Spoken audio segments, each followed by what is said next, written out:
On this episode of Goofing Off, Zombies beware, we join the zombie defense force to light them up. we get our hands on Beyond 2, Souls for the PS3. And we take our annual trip to Farnham Manor to experience some close encounters.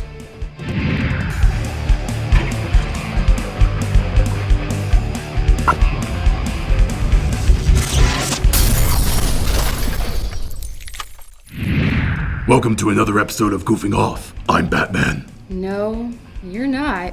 And I'm Leanne Andriani. Zach, what you doing? What? I'm the Dark Knight. I'm here to chase down the Joker and protect the city of Gotham. Why is it that I always get stuck with the weirdest co-host around here? You're not Batman. How many more girls have to tell you that you're not attractive enough to be him? What am I supposed to be? Why not a zombie? No thanks. I'm already part of an elite force bent on taking out those monsters. Let's see what happened when we went to Mapleside Farm to join the zombie defense force.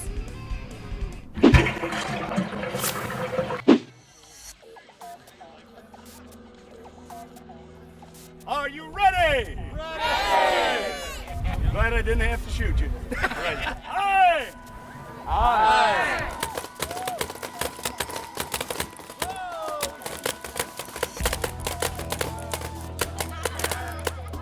Zombie Paintball at Mapleside Farms is basically a hayride.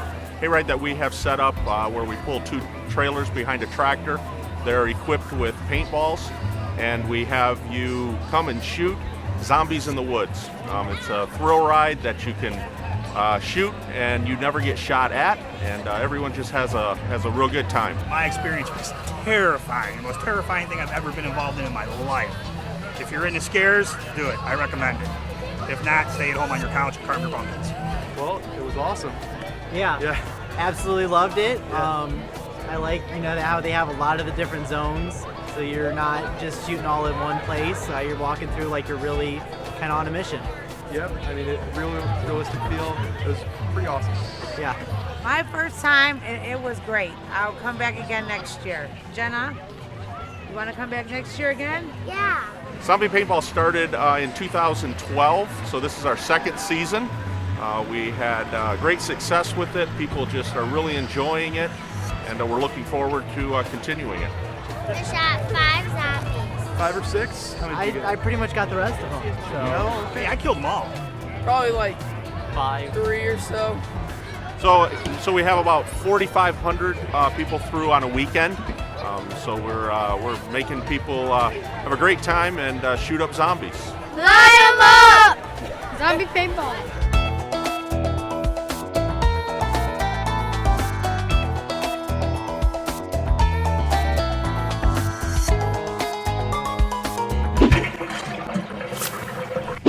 So wait, what exactly are you supposed to be? That's classified. It's what? It's classified. I could tell you, but then I'd have to kill you.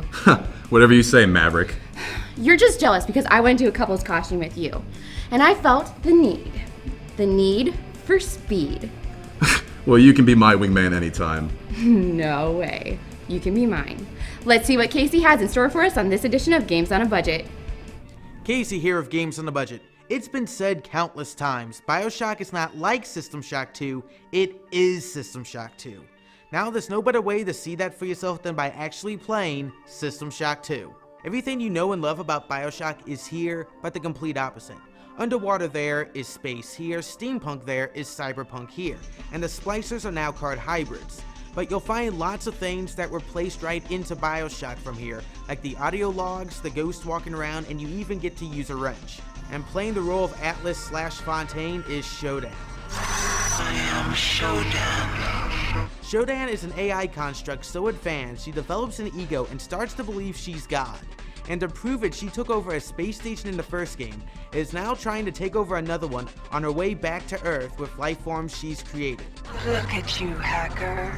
A pathetic creature of meat and bone. How can you challenge a perfect, immortal machine? At least computers aren't as advanced as Shodan. Well, yet. You can get System Shock 2 now on Steam for about $10. That's this week's Games to the Budget.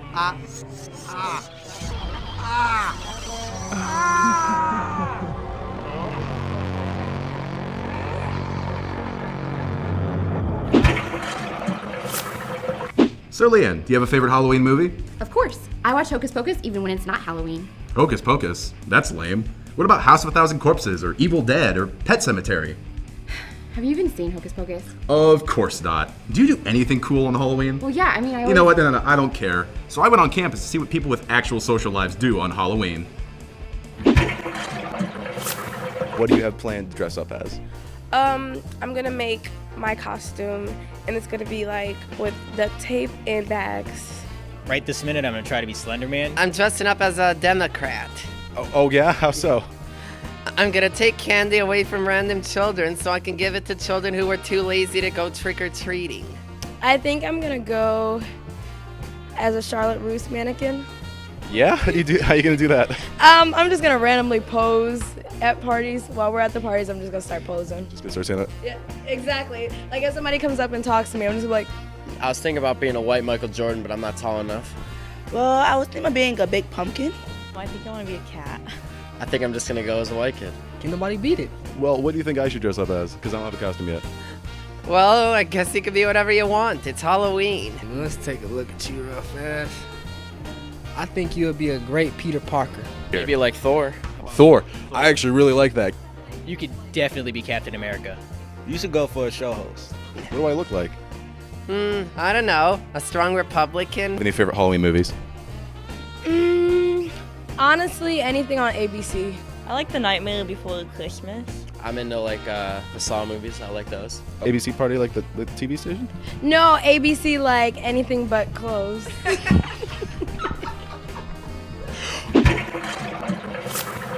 Stick with us because after the break, our movie snobs go see the new Carrie remake. And later in the show, things get spooky at Farnham Manor. Don't go anywhere.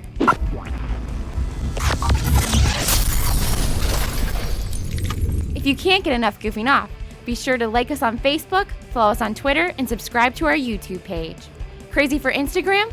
Send us a picture of you watching Goofing Off, and we'll put you in the next show. Retweet us, and you might even win a chance to be on Goofing Off.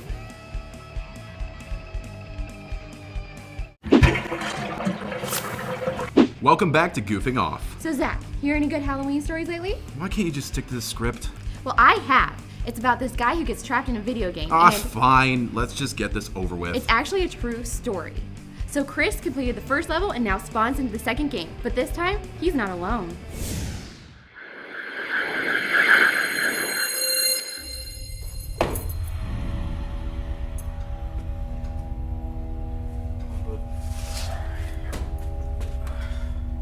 Where are we?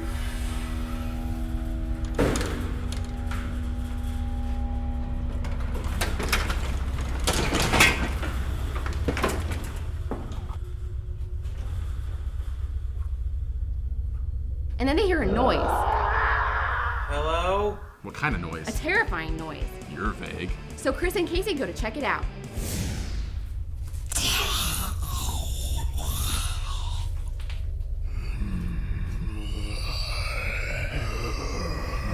Hello? Jamie?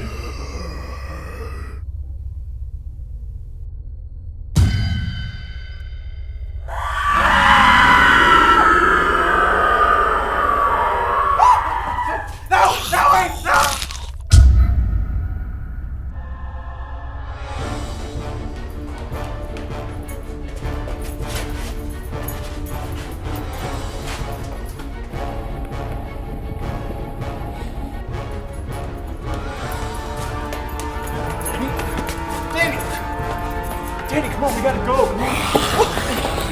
Danny, what the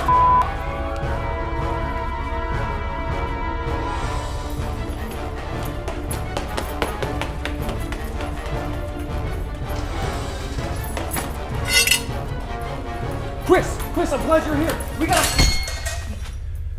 Hate zombies. Wait, was Tyler even a zombie? Nope. I love it.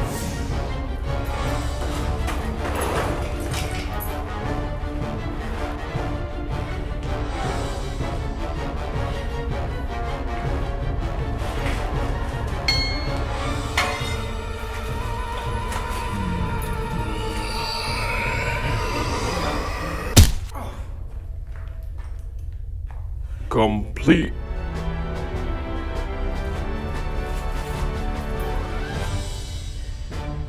You son of a... Such an angry little man. Level 2 complete. Complete? Chris literally did nothing but run and scream like a sissy girl. Well, he defeated Zombie Jamie. No, more like Tyler in a bowling ball.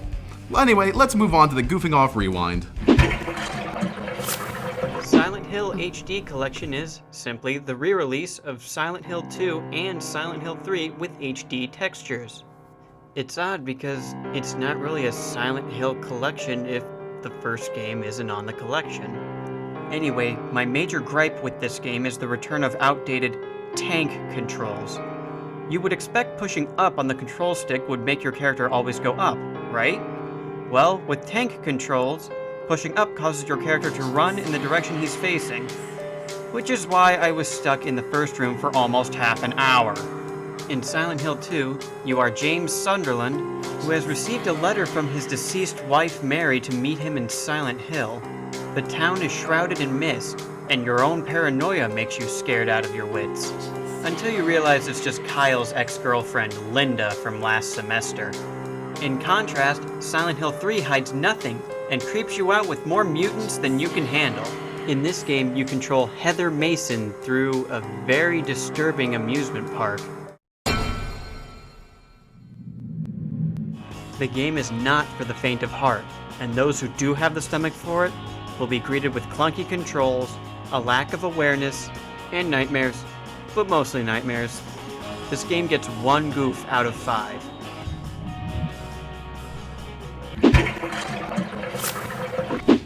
You know, I'm getting a little tired of all these remakes coming out. Oh, come on. We all know that the new Dawn of the Dead and Evil Dead remakes were way better than the originals. Zach, you're probably the only person that thinks that. No way. I love remakes. They're just so creative. Let's take a look at what our movie snobs thought of the new Carrie remake.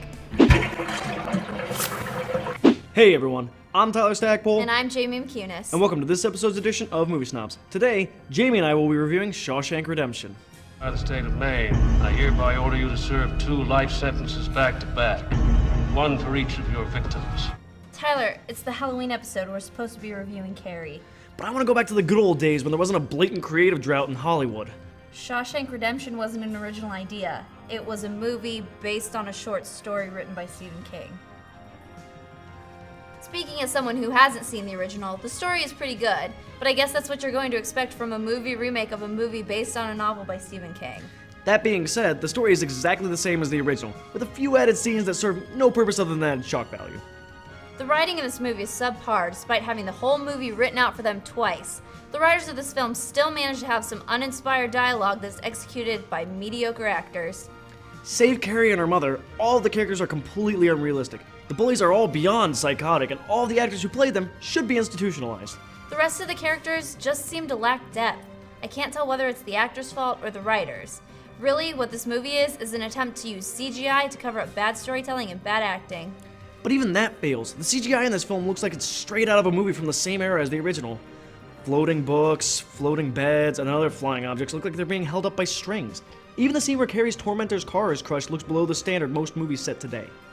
Overall, this movie is a decent story, executed poorly by all those involved, and then they try to cover it up with mediocre CGI.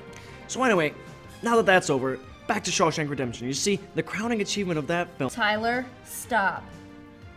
So if you haven't seen the first one and have literally nothing else in the world to watch, or if you're looking for the ultimate anti-bullying flick, then you should wait till this movie comes out on DVD in the next 3 months, and then watch it next year. But if you want to watch something that is actually scary and realize that remakes are only done for the money, watch the original. Or read the book. Educate yourself, people.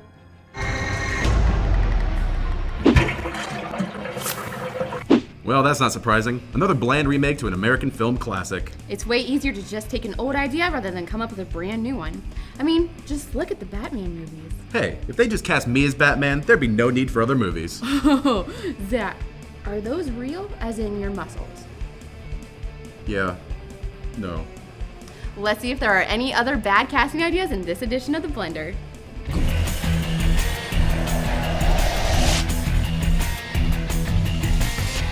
Pokemon X and Y released on the 12th of October and has met with overwhelming excitement. Over 4 million copies of the game were sold over their opening weekend.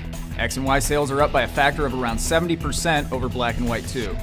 Netflix announced its third quarter numbers on Monday and beat expectations with a revenue of $1.1 billion. Analysts predicted that for the first time, Netflix would overcome HBO in terms of U.S. subscribers. Watch Dogs has been postponed until the next financial year. Ubisoft claims the delay is for developers to fine-tune their work. Watch Dogs was due to go on sale in November and will miss out on being a launch title for the PS4 and Xbox One. Tim Burton is reportedly in discussions to direct a Beetlejuice sequel, and Michael Keaton is expected to return to play the title character. Despite the interest, it appears the new sequel likely won't be the next movie Burton makes. And breaking bad news, a funeral was held for Walter White in Albuquerque over the weekend and raised thousands of dollars for the homeless. The funeral included a procession that featured the RV where they cooked meth in the show. That's this week's news, blended and ready for consumption.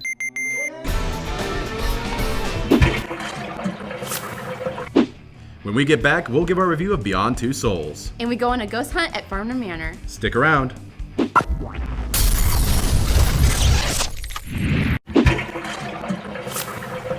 Welcome back. Obviously, this episode's been pretty movie heavy, so I thought it'd be perfect to review a game that's essentially an interactive movie. That might actually be my style of video game. What do you do in these games? Well, you help the main character brush his teeth and take a shower and make breakfast. At least that's how it was in Heavy Rain. Okay, I already do all that stuff myself every day. That does not sound very exciting. I promise, it's fun. Let's just take a look at Beyond Two Souls for the PS3. It's a bit hard to judge Beyond Two Souls as a game when it really is more of an interactive movie. Starring Ellen Page and William Dafoe, Beyond Two Souls is a sci-fi horror drama created by Quantic Dream, the creators of 2010's Heavy Rain. In Beyond Two Souls, you play as Jodie Holmes, a woman that has a special ability. She is connected to a paranormal entity that she calls Aiden.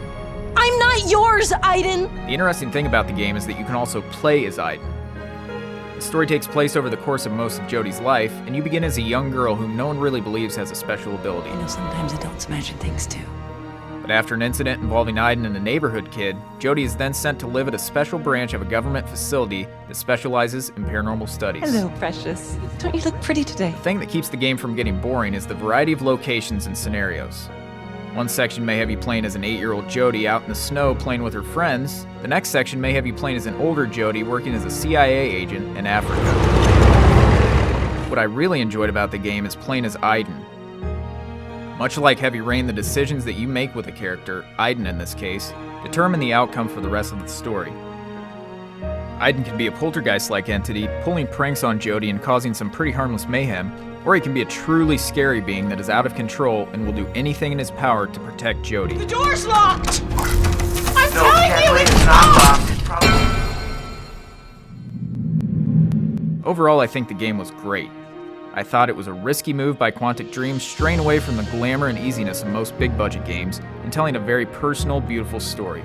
The acting is phenomenal, and the writing and acting together make for a tense, scary, emotional, and even funny experience. Ah!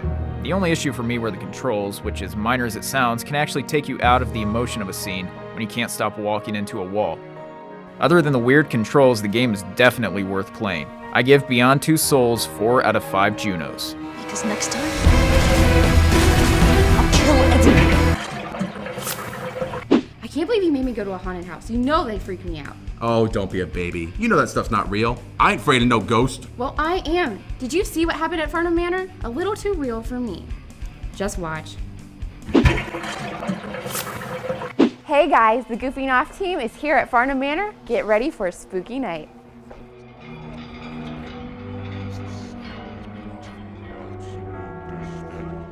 I am somewhat of the caretaker here. I've been here a little over 10 years.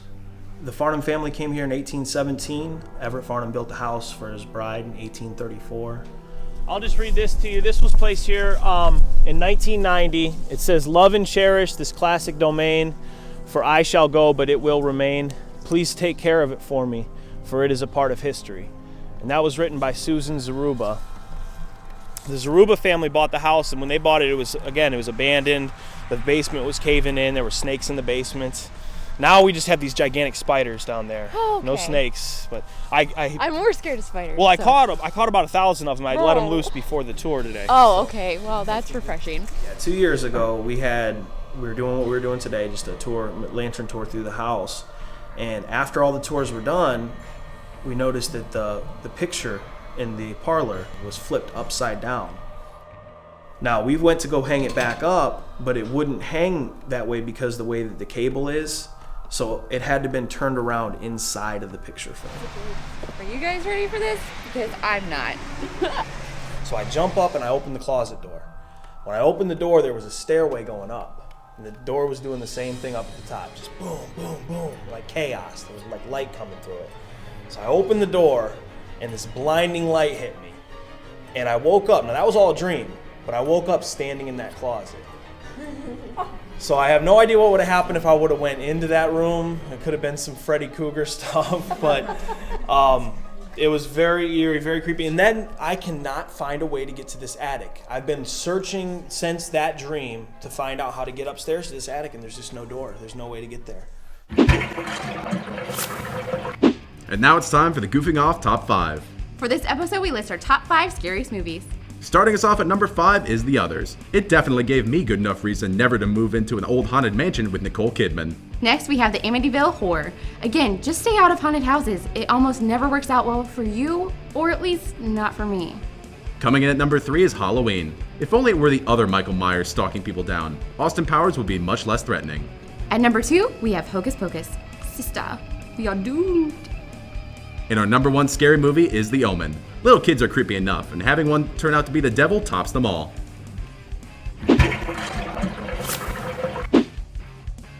Like what you see here on Goofing Off? Then like us on Facebook, follow us on Twitter, and subscribe to our YouTube page. Crazy for Instagram? Send us a picture of you watching Goofing Off and we'll put you in the next show. Retweet us and you might win a chance to be on Goofing Off.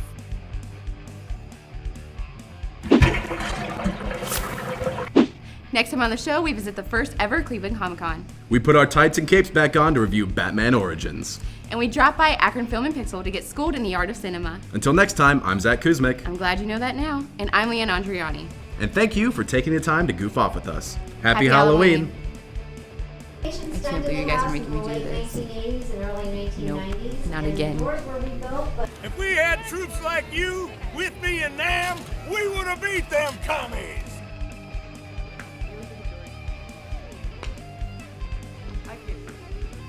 No, don't.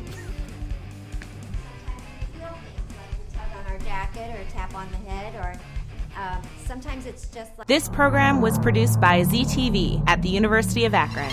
To find out how you can make Emmy-winning media, visit the UA School of Communication online. ZTV. Make media. Make a difference.